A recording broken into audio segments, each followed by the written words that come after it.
अस्सलाम वालेकुम। आज की वीडियो में आपको एक्रेलिक टिप्स लगानी सिखाऊंगी। सबसे पहले आपने क्लाइंट के नेल्स को प्रिपेयर कर लेना, उसके ऊपर से शाइन को अच्छी तरह से रिमूव कर लेना। वो आप ड्रिल से करें या बफर से करें, वो आपकी चॉइस है। नेल्स को अच्छी तरह क्लीन करने के बाद उसको डिसइंफेक्ट कर लें। उसके बाद आपने नेल टिप्स लेनी है। नेल टिप्स जो है वो आपकी अच्छी क्वालिटी की होनी चाहिए। इसको एल्फी लगाएं, ग्लू लगाएं, जो भी आपके पास अवेलेबल है वो लगाएं और साइज़ के अकॉर्डिंग मेजरमेंट लेके क्लाइंट के नेल्स पे स्टिक ऑन कर दें। उसके बाद नेल बफर लें या अगर आपके पास नेल ड्रिल है वो लें। उसके साथ जो है नेल्स की जो शार्पनेस है, एजेस हैं, उनको ओरिजिनल नेल्स के मुताबिक करके फ्लैट कर लें और उसके ऊपर से भी शाइन रिमूव कर लें ताकि आपका एक्रेलिक पाउडर जो है अच्छे तरीके से नेल्स के ऊपर स्टिक हो सके और लॉन्ग लास्ट रहे। जैसे ही आपकी शाइन रिमूव हो जाए और आपके नेल्स की जो टिप्स हैं उसकी जो एजेस हैं उसके वो शार्पनेस उसकी ख़त्म हो जाए, उसके बाद आपने इनके जो नेल्स हैं उसको उनकी क्लाइंट की डिज़ायर के मुताबिक जो है उसकी लेंथ को एडजस्ट कर लें। उसको आगे से कट कर लें, जितनी भी लेंथ आपको चाहिए या आपके क्लाइंट को चाहिए उसके अकॉर्डिंगली उसको कट करें। कट करने के बाद आपने उसके भी एजेस को जो है उसकी शार्पनेस को ख़त्म करना है। बफर से ख़त्म करें या ड्रिल से करें, वो इट्स ऑल योर चॉइस। आपने इसकी कटिंग कर ली एक दफ़ा, उसके बाद आपने जो है नेल्स को फाइलर से फाइल किया। फाइल करने के बाद आपने उसकी एजेस को भी अच्छे तरीके से राउंड कर लिया। अगर स्क्वायर शेप रखनी है स्क्वायर रख लें, राउंड करनी है राउंड कर लें, ओवल करनी है ओवल कर लें, जो भी वट एवर आपकी डिज़ायर या क्लाइंट की विश हो उसके अकॉर्डिंगली आप उसको जो है आगे से शेप दे दें। मेरी क्लाइंट की विश थी कि उनको फ्रेंच स्क्वायर ही चाहिए, तो मैंने उनके आगे से स्क्वायर ही रखे। अच्छी तरह से जब उसकी शार्पनेस क्लियर हो जाए एक दफ़ा और फाइनली बफ़ हो जाए तो आपके लिए काम करना आसान होता है। उसको बाद में इतनी ज़्यादा जो है मेहनत उसके ऊपर नहीं करनी पड़ती, क्योंकि एक्रेलिक्स ऐसे होते हैं कि उन्होंने खुद ही सूखना होता है, उसको यूवी लाइट में रखने की ज़रूरत नहीं होती है। फिर उसके बाद जी डिसइंफेक्ट करें, नेल्स को अच्छी तरह से साफ़ करें। उसके बाद प्राइमर लगाएं। प्राइमर का काम ये होता है कि जो आपका एक्रेलिक होता है वो देर तक उसके ऊपर चिपका रहता है और जल्दी से उतरता नहीं है। जैसा कि हमारा यहाँ पे वेदर है उसमें बहुत जल्दी नेल्स उतर जाते हैं। क्लाइंट शिकायत करते हैं नेल उखड़ने लग गया, तो वो फिर उखड़ता नहीं है। और उसके बाद जी आपने क्या करना है कि आपने एक अपने ग्लास में या आपके पास कोई भी बॉटल है या कोई भी चीज़ है उसके अंदर आपने मोनोमर निकाल लेना है, जो कि इसका लिक्विड होता है एक्रेलिक का। और एक्रेलिक पाउडर जो है वो भी आपने ले लेना, किसी भी अच्छी कंपनी का आप ले लें। उसके बाद जी आपने अपने ब्रश को एक्रेलिक जो लिक्विड है उसके अंदर डिप करना है ताकि इसके सारे बबल्स ख़त्म हो जाएं ब्रश के अंदर से। और उसके बाद जो अपने जो पाउडर है उसके अंदर डिप करके एक बीड उठा लेना है। जब वो आप बीड उठा लें वही आपने नेल बेड के ऊपर रखना है और उसको पीछे से फ्लैट करते हुए आगे की तरफ लेकर आना है हाफ नेल पर। फुल नेल को कवर नहीं करना, हाफ नेल के ऊपर तक लेकर आना है ताकि आपका पिछला नेल जो है वो अगले के बराबर आ जाए।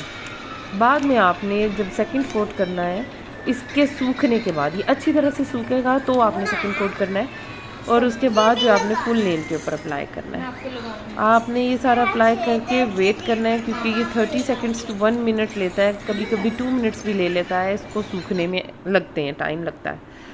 जब आपका पूरा प्रिपरेशन ख़त्म हो जाए पूरी, उसके बाद आपने देखना है कि आपके जो नेल्स हैं कहीं से ऊंचे नीचे तो नहीं है, उसको और एक्रेलिक लगा के उसके सूखने के बाद तो आपने जो है उसको बैलेंस कर लेना है। फिर इसके सूखने का वेट करना है जब तक कि ये सूखे।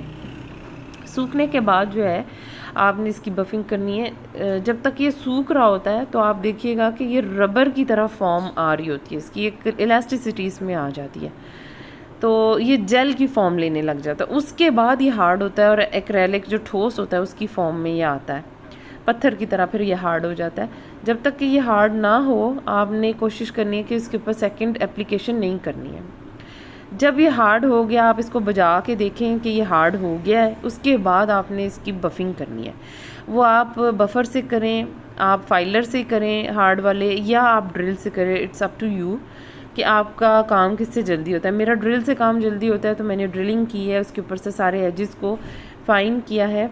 इसकी जो जहाँ पे क्यूटिकल होता है उधर से फ्लैट होना चाहिए, उधर से मोटा नहीं होना चाहिए बाल, क्योंकि जब जैसे लेंथ में आता है नाखून तो उसके बाद क्या होता है वो पीछे से उसमें फंसने लग जाती हैं चीज़ें, कभी कपड़े अड़ते हैं, कभी बाल उसमें फंसते हैं, तो वो यानी इन क्या कह सकते हैं उसको कि वो अच्छा नहीं लगता। फील ऐसा होता है कि जैसे कुछ चुभ रहा है, कुछ चिपक गया है हैंड्स के ऊपर, उसको उतारें तो वो फीलिंग अच्छी नहीं आती है।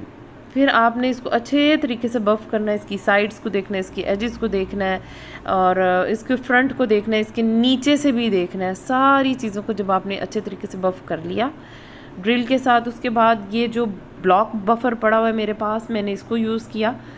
और इसको यूज़ करने से ये फ़ायदा होता है कि आपकी जो ऊपर वाली लेयर के ऊपर जो स्क्रैचेस आए होते हैं वो फ़ाइन हो जाते हैं। इसकी जो फ़ाइन वाली साइड है उसके साथ आपने उसको अच्छी तरह से बफ़ करना है ताकि आपके ऊपर से वो फ़ाइन हो जाए। फ़ाइन होने से एक ग्लास की शाइन आती है। जब आपकी सारी बफ़िंग कंप्लीट हो जाए उसके बाद आपने जी इसके ऊपर जो है जेल का टॉप कोट, जो जेल में हम अप्लाई करते हैं वो लाजिम होता है इसके ऊपर लगाना, क्योंकि उसी से शाइन आती है और जो है नेल्स जो हैं वो देर तक भी वो चलते हैं। तो वो उसकी शाइन के लिए हमें वो ग्लास वाला ही टॉप कोट चाहिए होता है जो हम जेल के लिए यूज़ करते हैं। बफ़िंग के बाद आपने वो लगाना है, अच्छे तरीके से बारीक सा कोट लगाना है और उसको यूवी लाइट में रखना है। जब आप देखें कि वो अच्छे तरीके से आपके ऑल ओवर स्प्रेड हो गया है, आगे से उसकी जो हमारी टिप्स हैं उसको ज़्यादा अच्छे तरीके से कवर करना है, क्योंकि क्या होता है कि ये जेल का जो कोट है ना ये आगे से उखड़ना शुरू हो जाता है, तो जब आपने उसको अच्छे तरह से क्योर नहीं किया होता। फ्रंट के ऊपर जो है ना टिप के ऊपर वो ज़रूर ब्रश फेरना है आपने, ठीक है। उसके बाद जब ये आप लगा लें, ये कंप्लीट हो जाए, आपने इसको रखना है उसके यूवी लाइट में 2 मिनट्स के लिए ताकि ये अच्छी तरह से क्योर हो जाए। ये देखिए कितनी अच्छी शाइन आ रही है अभी से, क्योंकि अभी मैंने इसको कोई क्योर नहीं किया, कुछ भी नहीं किया, और अभी से इसकी आप परफेक्शन देखें, उसके जो एजेस हैं उसको देखें, ना कहीं से ऊंचा नीचा है, ना कहीं से अनइवन है, ना कहीं से वो उखड़ा हुआ है, ना कहीं से आर्टिफिशियल लुक दे रहा है, और इतनी अच्छी इसके अंदर जो है शाइन आ रही है। तो आपने भी क्लाइंट का इसी तरह से काम करना है ताकि आपका क्लाइंट सेटिस्फाइड हो। जब एक दफ़ा सेटिस्फाइड होता है वो दूसरी दफ़ा ज़रूर आता है और क्लाइंट्स को भी लेकर आता है, तो कोशिश यही करें। अब ये देखिए मैंने यूवी लाइट में रखा है इसको, ये 2 मिनट्स के बाद आप इसका एंड रिज़ल्ट देखें, इस कदर खूबसूरत है कि ये क्लाइंट भी बहुत हैप्पी थी। आप इसको देखें और इसको लाइक करें, शेयर करें, इंशाल्लाह फिर मिलेंगे।